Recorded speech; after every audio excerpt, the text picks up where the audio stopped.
Hey, what's up, you guys? My name is Cybersnowolf, and welcome back to another episode of LEGO Arts. So, in the last episode, we did a showcase on Star Wars, the original trilogy.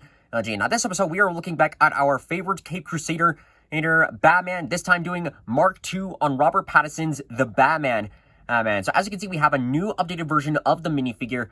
If you recall, like a few months ago, I did my own showcase on the Batman in celebration for the release of the movie, and for a while I was very satisfied with that figure. I thought it was one of my best Batman figures, and it was pretty solid. It was a pretty solid figure in general.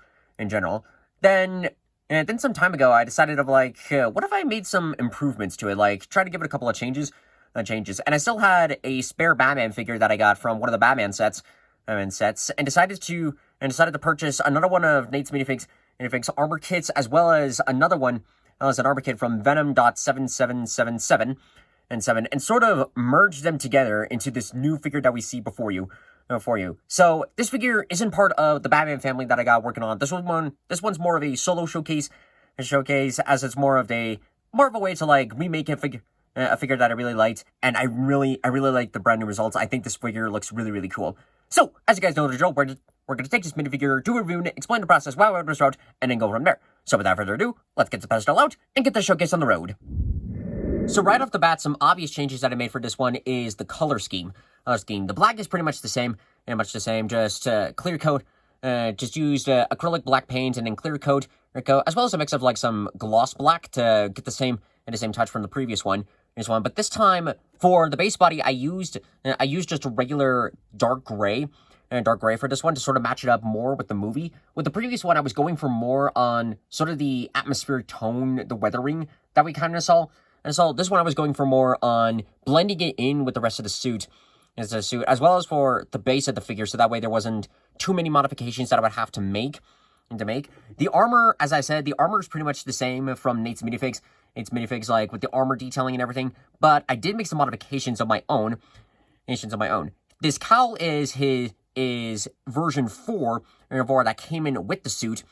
Which I think looks really cool. He really nailed it on, again, just like with the last cowl, on nailing it, the design overall with this cowl. It's really cool, especially the two-piece.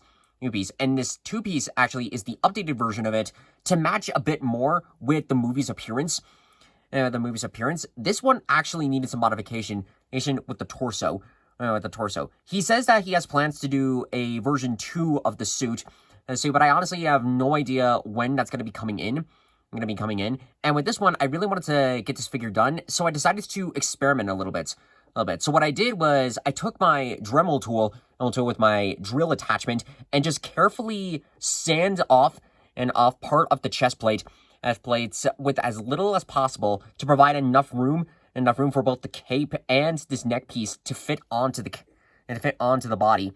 If we could go ahead and remove it, the head that I used underneath, I got this from Firestar Toys, as sort of their printed up Rob Pattinson's look, which with the cowl on, it looks cool. It's cool with it off.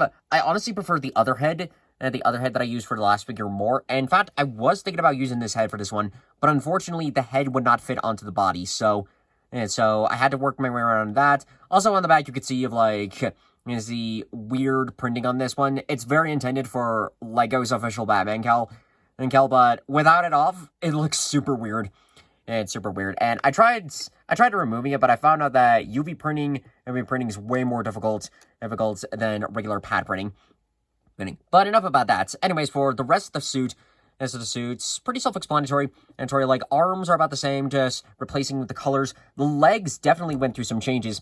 Like, this time I kept the Lego printing on this time. And then the armor pieces that I have on this with the knee pads and I found out this is a taser, but this taser holster, this is from Venom, Venom.7777, as they did their own Batman armor kits, which go ahead and remove. Let's go ahead and remove the head so we can get a better look, as well as like with the cape, because one of the reasons why I like their suit, like their armor suits. Go ahead and remove this. I like their armor suit because they include in the actual back piece. My biggest problem that I had with my last Batman figure was of how the back piece was not accurate. accurate. And that's a very common thing with Lego. Because whenever they do figures, they don't do official. They always do the concept arts, and half the times the concept arts are incorrect.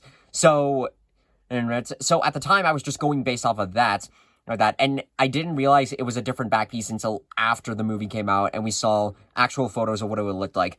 But thankfully, Venom's Batman armor kit included on the back piece for it, and I decided of like, okay, I want to give it a go again, but this time I'm gonna make some changes to it. So I managed to purchase one of these, and then paint it up a little bit to give it some detailing, and it makes it much more accurate with the others. And with the other pieces definitely bring it out a bit more, and was semi-easy. I say semi-easy because there were a couple of obstacles going in here and there, especially when adding in the appropriate clay.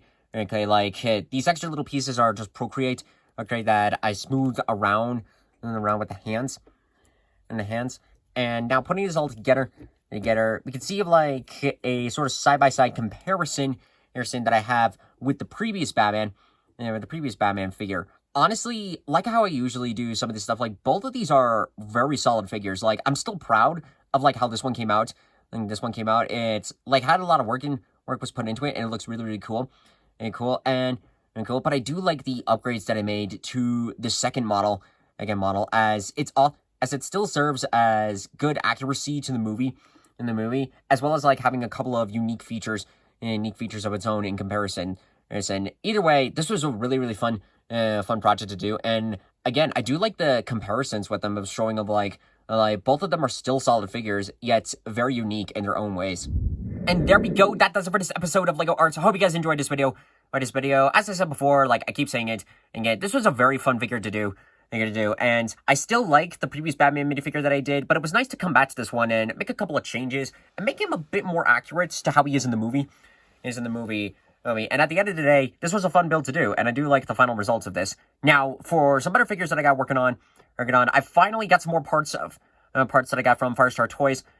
So I finally finished up Nightwing and Robin, and I'm still working a bit more on Batgirl. I'm waiting for a couple more things for her, and then she should be good. And same thing with Batman, with the Batman I got for the Batman family. And he still needs at least one more component, and hopefully he'll be done soon. I'm finally able to get started on my Wolverine minifigure, that I got inside. So I'm working on him too.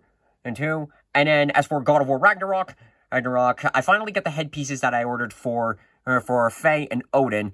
So once I finish up with Tyr, Angrboda, Brock, and Sindri, I'll be able to get started on them, and hopefully we should be good to go.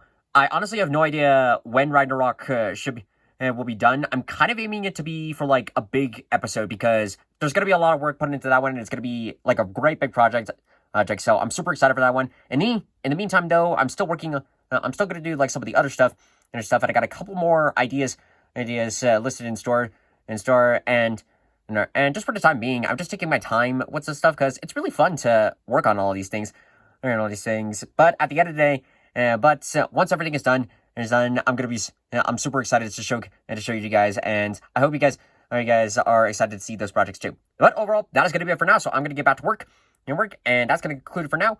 And for now, if you want to check out some of the other stuff that I've made, you can check them out in my LEGO Arts playlist. Consider subscribing to the channel as it helps expand more. And yeah, overall, that's going to be it. So thank you all so much for watching this episode, and I'll see you guys next time in the next video.